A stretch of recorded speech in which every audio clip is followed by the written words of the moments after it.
اللہ اللہ اللہ اللہ الحمدللہ رب العالمین والعاقبۃ للمتقین والصلاة والسلام علی سید الانبیاء والمرسلین اما بعد اعوذ باللہ السمیع العلیم من الشیطان الرجیم بسم اللہ الرحمن الرحیم یا ایہا الذین آمنوا اتقوا اللہ وکونوا مع الصادقین صدق اللہ العظیم صدق رسولہ النبی الکریم ببرکت ان اللہ وملائکتہ یصلون علی النبی یا ایہا الذین آمنوا صلوا علیہ وسلموا تسلیما الصلاة والسلام علیک یا سید یا رسول اللہ وعلا آلک واصحابک یا سید یا حبیب اللہ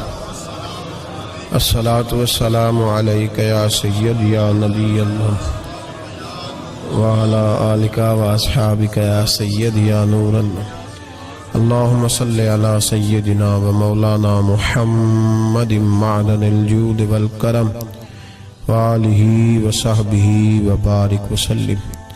تمام تعریفیں اللہ تعالیٰ جل جلالہ کے لیے، ہر قسم کے درود و سلام نبی مکرم سید عالم صلی اللہ علیہ وسلم کی ذات والا صفات کے لیے حمد و صلوات کے بعد، اللہ تبارک و تعالیٰ نے شیطان سے جب کہا نا کہ تو نکل جا، تو لعنتی ہے، تو اس نے یہ عرض کیا کہ مولا مجھے مہلت دے۔ اللہ کریم نے فرمایا جا تجھے مہلت دی، کتنی؟ الی یوم الدین، قیامت کے دن تک تجھے مہلت دی۔ شیطان نے کچھ اختیارات کا بھی مطالبہ کیا، اللہ تعالیٰ نے اسے وہ اختیارات بھی عطا فرمائے۔ اللہ کے حبیب صلی اللہ علیہ وسلم فرماتے ہیں کہ جس طرح تمہاری رگوں میں خون دوڑتا اس طرح شیطانی وساوس بھی دوڑتے، اور شیطان کی قوت کا، اختیار کا یہ حال ہے کہ الشیطان جاسم علی قلب ابن آدم۔ نبی پاک صلی اللہ علیہ وسلم نے فرمایا شیطان ہر آدمی کے دل کے ساتھ چمٹا رہتا ہے، اتنی اس کی قوت ہے۔ شیطان ہر آدمی کی ناک پر بیٹھ کر رات گزارتا ہے۔ حضور وہ رات ناک پہ کیوں بیٹھتا ہے؟ فرمایا اس لیے کہ وہ کہتا ہے جب سانس اکھڑنے لگے گی تو اسے معاذ اللہ گمراہ اور کافر کر کے ماروں۔ شیطان کو پتہ چل جاتا ہے کہ بندے نے نیکی کا ارادہ کیا ہے تو اس کے پیچھے لگ جاتا ہے۔ کسی سے پوچھے صاحب آپ محفل میں نہیں آئے، نماز میں نہیں آئے، تو کہتے میں نکلا تھا نماز کے ارادے سے، پھر شیطان نے مجھے گمراہ کیا۔ شیطان کی زندگی کا یہ حال ہے کہ اب تک اسے موت بھی نہیں آئی۔ اس کے اختیار کا یہ حال ہے کہ وہ جہاں چاہتا ہے پہنچ جاتا ہے، جو چاہتا ہے وہ کر لیتا ہے، وہ دلوں تک رسائی رکھتا ہے۔ اب ذرا لوگوں کے عقیدوں کا حساب لگائیے گا، وہ اللہ کے دشمن کی ساری طاقتیں مانتے جانتے، اللہ کے دوستوں کی طاقت ہی نہیں مانتے، دشمنوں کی طاقتیں مانتے ہیں۔ شیطان ہر جگہ موجود ہے، کوئی بندہ فتویٰ نہیں لگائے گا، اور اگر آپ کہہ دیں نبی پاک ہر جگہ موجود ہے، اگر کہیں حضور کی روحانیت ہر جگہ موجود ہے، نبی پاک صلی اللہ علیہ وسلم اس طرح دیکھ رہے ہیں جیسے ہاتھ کی ہتھیلی کو دیکھ رہے ہیں، تو رٹا شروع ہوتا ہے کہ نہیں؟ کوئی نہیں ہوتا؟ تو ان سے پوچھو شیطان کی دفعہ تو فٹافٹ ہی مان گئے ہو۔ کیسے نادان لوگ ہیں کہ اللہ کے مخالف کی، دشمن کی طاقت تو مانتے ہیں، اللہ کے محبوبوں کی طاقت ہی نہیں مانتے، اس طرف توجہ ہی نہیں کرتے۔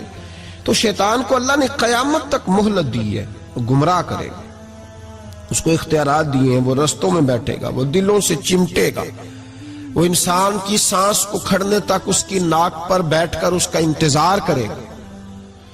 یہ طاقت، یہ اس کی کوشش، یہ اس کی جدوجہد۔ تو یا اللہ شیطان نے تجھ سے گمراہ کرنے کے لیے اتنی ساری طاقت لے لی، مہلت لے لی، تو بندے گمراہ ہوں گے تو تو نے اس کا کیا بندوبست فرمایا ہے؟ تو رب کریم نے فرمایا میں قیامت تک اولیاء اللہ بھیجتا رہوں گا۔ قیامت تک، قیامت تک اللہ کے بندے آتے رہیں گے اپنی فکر سے، اپنی سوچ سے، اپنے درد سے، اپنے پیغام سے، اپنی جد و جہد سے۔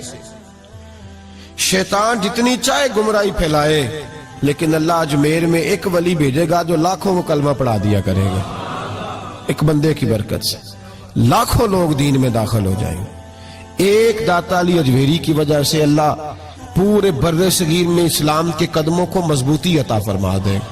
تو اللہ فرماتا ہے اگر میں نے دشمن کو اتنی اجازت دی ہے تو میں نے دوستوں کو بھی بڑی رحمتوں سے نوازا ہوا ہے۔ اللہ کے بندے، اللہ کے دوست، اللہ کے محبوب، ان کی گفتگو، ان کا انداز، ان کے پاس اٹھنے والے، بیٹھنے والے، ان کے ساتھ رہنے والے، ان کی بات سننے والے، انہیں ان کی باتوں سے خوشبو آتی ہے۔ وہ لوگ جب قریب ہوتے ہیں اور جب ان کے پاس اٹھتے بیٹھتے ہیں تو اس نور کی برکت سے شیطان کے سارے وار ضائع ہو جاتے ہیں، سارے وار۔ شیطان پوری جد و جہد کرتا ہے، کوشش کرتا ہے، لیکن اللہ کے ولی کی ایک بات، آج بیٹھے نا ہر گلی میں، ہر چوک میں شیطان، لیکن پھر بھی مسجد خالی نہیں کرا سکا، اس لیے کہ اگر شیطان کے پاس طاقت ہے تو رب رحمان کے بندوں کے پاس بھی بڑی طاقت ہے۔ تو یاد رکھ لیں، اولیاء اللہ کا وجود ہر زمانے میں رہا، ہر زمانے میں۔ یہ علیحدہ بات ہے کہ ہر شعبے کے اندر کمزوری آئی ہے تو یہاں بھی آئی ہے، لیکن ولی کبھی نہ ختم ہوئے ہیں نہ کبھی ختم ہوں گے، یہ موجود ہیں ہر گلی میں، ہر نگر میں، ہر کونے میں۔ بات صرف اتنی ہے کہ لوگوں نے میری طرح تنقید کی اینک لگا لی ہے۔ ہم لوگ زاویہ نگاہ نہیں بدلتے، ہم زاویہ نظر نہیں بدلتے، ہم کمیاں دیکھتے ہیں، شر دیکھتے ہیں، خیر نہیں دیکھتے، ہم غلبہ نہیں اپنی طبیعت پہ عقیدت کا ڈالتے، اس لیے ہمارا نقصان ہوتا ہے۔ اور یہ بھی شیطان کا وار ہے، یہ بھی شیطان کا وار کہ وہ ہمیں کسی اللہ والے کے قریب جانے نہیں دیتا۔ تو یاد رکھیں، نبی پاک صلی اللہ علیہ وسلم کی امت کے جو اولیاء ہیں، ان ولیوں نے ہر زمانے میں ڈٹ کر شیطانی قوتوں کا مقابلہ کیا۔ نبی پاک صلی اللہ علیہ وسلم کے بعد آپ دیکھ لیں، ایک ایک شخص ایسا ہوا ہے جس نے لاکھوں لوگوں کی ہدایت کا وہ بندہ ذریعہ بن گیا۔ امام جعفر صادق سے لے کر امام اعظم ابو حنیفہ تک، اور امام اعظم ابو حنیفہ سے لے کر امام شافعی، امام احمد بن حنبل تک، اور پھر حضرت جنید بغدادی، حضرت سری سختی، حضرت سیدنا معروف کرخی، اور سب سے بڑھ کر محبوب سبحانی حضور غوث پاک جیلانی رضی اللہ تعالیٰ۔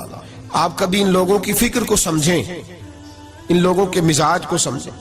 ان کی باتیں ایسی ہوتی تھی کہ ایک ایک جملے سے دلوں میں انقلاب برپا ہو جاتا تھا، ایک ایک بات سوچ کے زاویے بدل دیتی تھی، افکار اور نظریات میں تبدیلی آ جاتی تھی۔ وہ علیحدہ بات ہے کہ سارا رٹا 11ویں کا رہ گیا ہے، لوگ سمجھتے ہیں 11ویں اصل ہے، اسی پہ مناظرہ، اسی پہ۔ اور یہ بھی مخالفوں کی سازش ہے کہ وہ بزرگوں کی کچھ باتوں کو مناظروں کا رنگ دے کے ان کی اصل تعلیمات سے لوگوں کو دور کر دیتے ہیں۔ 11ویں تو ایک مستحب فعل ہے، 11ویں یعنی کرائیں تو ثواب ہے، کوئی نہ کرائے تو گناہ۔ کتنے گھر ہیں جن میں 11ویں نہیں پکتی؟ کسی نے کبھی فتویٰ دیا ہے کافر ہو گئے معاذ اللہ، یہ گناہگار ہو گئے۔ 11ویں، اور جو پکانے والے ان سے بھی ایک گزارش ہے کہ 11ویں مستحب ہے، اس کے لیے مسجدوں میں اعلان نہیں کرنے چاہیے، اس کے لیے فجر سے پہلے سپیکر نہیں کھول جانا چاہیے کہ سارا محلہ چندہ دے، 11ویں پکانی ہے، مستحب فعل ہے۔ اور مستحب کے لیے سوال کرنا منع ہے، منع ہے سوال کرنا۔ اعلیٰ حضرت نے لکھا ہے کسی نے عمرے پہ جانا ہے، دل تڑپ رہا، پھر بھی اس کے لیے سوال کرنا منع ہے، کسی کو کہہ نہیں سکتا کہ میں نے جانا ہے۔ حالانکہ نبی پاک کے روزے کی حاضری اگر کسی نے ایک دفعہ بھی نہیں دی، اعلیٰ حضرت فرماتے ہیں حضور کے روزے پہ جانا امت کے لیے واجب ہے۔ تو اس کے لیے جب سوال کی اجازت نہیں تو مستحب کام کے لیے لوگ سویرے سپیکر کھول لیتے ہیں اور جناب گلے لگے ہوئے ہیں یہاں 11ویں کا حصہ ڈالو، تو 11ویں کا یہ مقصد نہیں۔ لنگر شریف تبرک ہے، برکت ہے، شفا ہے، سارا کچھ ہے، لیکن اس کے لیے سوال کرنے کی اجازت نہیں ہے۔ اپنی مرضی سے کچھ لوگوں کو توجہ اگر ہے اور وہ مل کے کوئی ایسا بندوبست کر لیتے ہیں تو اس میں منع نہیں، لیکن اس کو جو اس کا شریعت کے اندر درجہ ہے اس درجے میں رکھا جائے، اس میں مناظرے ہوتے ہیں، بحث ہوتی ہے۔ حالانکہ 11ویں اصال ثواب کی ایک قسم ہے، 11ویں اصال ثواب کی ایک، کل شریف بھی اصال ثواب ہے، 10واں بھی، 40واں اصال ثواب، یہ ساری قسمیں اصال ثواب کی ہیں۔ آپ کل شریف کہتے ہیں، ہندوستان والے تیجا کہتے ہیں، ہم اپنی سہولت کے لیے کول شریف کا ختم جا کے چوتھے دن بھی رکھ لیتے ہیں. کبھی کسی عالم نے کہا نہیں ہوتا، کیونکہ مستحب ہے. اس کے لیے تعین وقت صرف سہولت کے لیے کیا جاتا ہے. تو 11ویں کے سال ثواب ہے. بہت سارے لوگ 11 ربیع الثانی کو کرتے ہیں، بہت سارے 12 کو کرتے ہیں، 14 کو کرتے ہیں، اور ہمیں محفل میں جانے کا موقع ملتا رہتا ہے. سارا سال ہی 11ویں پکتی رہتی ہے.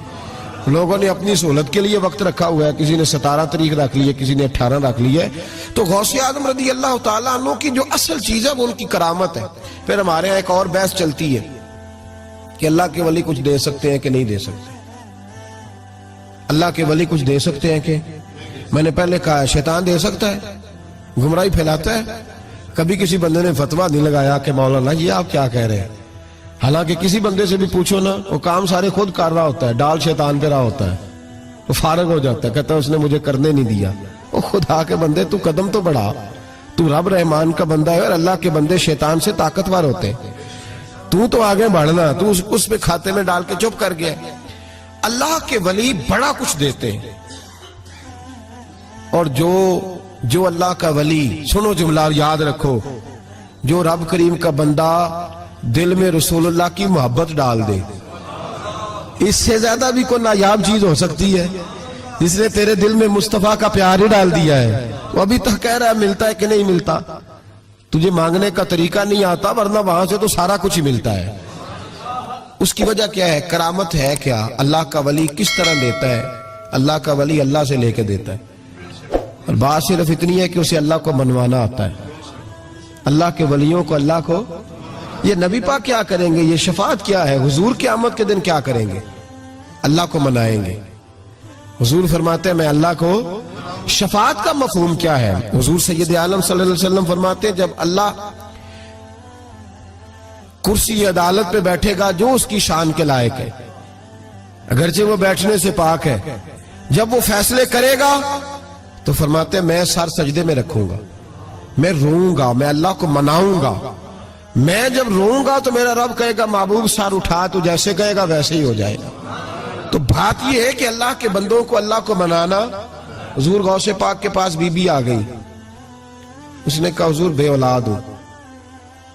میرے محلے میں ایسی عورتیں بھی ہیں جنہیں اللہ نے 14 بچے دیے. میں بے اولاد ہوں. اولاد بڑا میٹھا پھل ہے. تو میرے آنگن میں اگر ایک پھول کھل جائے تو میرے گھر میں بھی خوشبو پھیلے گی. میرے گھر میں بھی کوئی بچہ روئے گا تو میرا گھر بھی رونق والا ہو جائے گا. تو حضور میری ساس اب کہتی ہے رکھنا نہیں، اسے طلاق دے دینی ہے. میرا خاوند مجھے کہتا ہے میں مجبور ہوں، میں نے بڑا عرصہ تجھے نبھایا ہے. حضور میں غریب ہوں، میرے پہ نظر کرم ہو جائے، میرے لیے دعا کرے، میرا مالک مجھے ایک بیٹا دے دے. یوں ہاتھ اٹھائے غوث اعظم نے، اے اللہ تیری بندی تیرا بندہ سمجھ کے آئی ہے. کیا لفظوں کا حسن ہے، کیا جملوں کی تاثیر ہے. اے اللہ تیری بندی تیرا بندہ سمجھ کے آئی ہے، تو مہربانی کرنا جو تو نے اس کے دل میں ڈالا ہے وہ اسے عطا بھی فرما دے. لفظوں کا، جملوں کی ترتیب دیکھے، جو تو نے اس کے دل میں ڈالا ہے اسے عطا بھی کر دے. تو حاطف غیب سے ندائی عبد القادر اس کے نصیبے میں ہی نہیں، مقدر میں نہیں. میں نے کہا انہیں منوانا آتا. جب کہا نا نہیں تو غوث پاک رو پڑے. کہنے لگے میں سمجھ گیا ہوں تو مجھے رسوا کرنا چاہتا ہے، تو مجھے رسوا کر دے. تو رسوا کرنا، تجھے نہیں پتا تھا عبد القادر کے پاس جا رہی ہے؟ تو مالک ہے، تو اس کے ارادے سے آگاہ نہیں تھا؟ مولا تو بے نیاز ہے، تجھے پتا تھا میرے پاس آ رہی ہے. ٹھیک ہے، یہ کہے گی لوگوں سے جا کے کہ میں عبد القادر کے دروازے تک ہو آئی ہوں، مجھے تو کچھ نہیں ملا. تو ٹھیک ہے مولا میں تیری رضا پہ راضی، تیری قضا پہ شاکر. ٹھیک ہے نہ دے، میں راضی ہوں. تو مجھے رسوا کرنا چاہتا ہے. بس ابھی دعا ہو ہی رہی تھی کہ حاطف غیب سے ندائی عبد القادر تو بول کتنے بیٹے دوں، بولنا کتنے بیٹے دوں. خدا کے فضل سے ہم پر ہے سایہ غوث اعظم کا، ہمیں دونوں جہاں میں ہے سہارا غوث اعظم کا.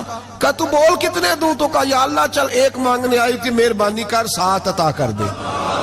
7، ایک بیٹا لینے آئی تھی، رب کریم نے اسے 7 بیٹے عطا فرمائے. او بھائی تجھے منوانا ہی نہیں آتا، تو اس رستے کا مسافر ہی نہیں، تو اس رستے کا مسافر ہی نہیں، تجھے منوانا ہی نہیں آتا. ہمارے بزرگ گزرے حاجی صاحب رحمت اللہ علیہ، تو مدرسہ ان کا چھوٹا تھا، کہتے تھے مجھ سے نہیں چندے مانگے جاتے.